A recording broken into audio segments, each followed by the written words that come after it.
Recording by माँ Saraswati recording studio गाँव।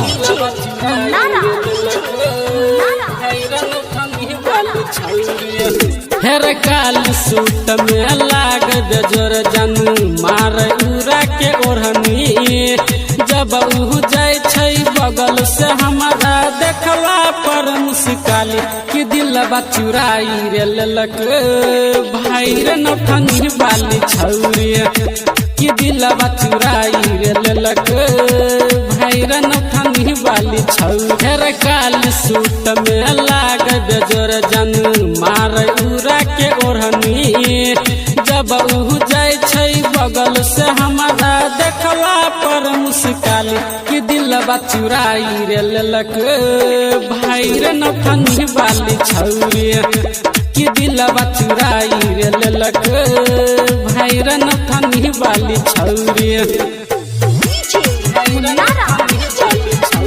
Recording by माँ सरस्वती रिकॉर्डिंग स्टूडियो गाँव।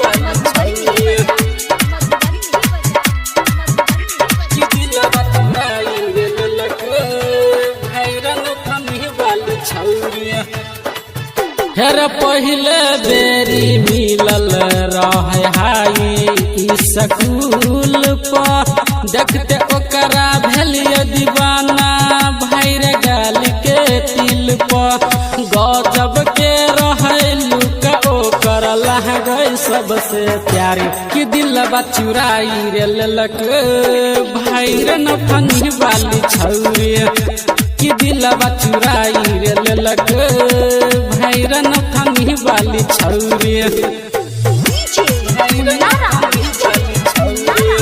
रिकॉर्डिंग बाय माँ सरस्वती रिकॉर्डिंग स्टूडियो गाँव।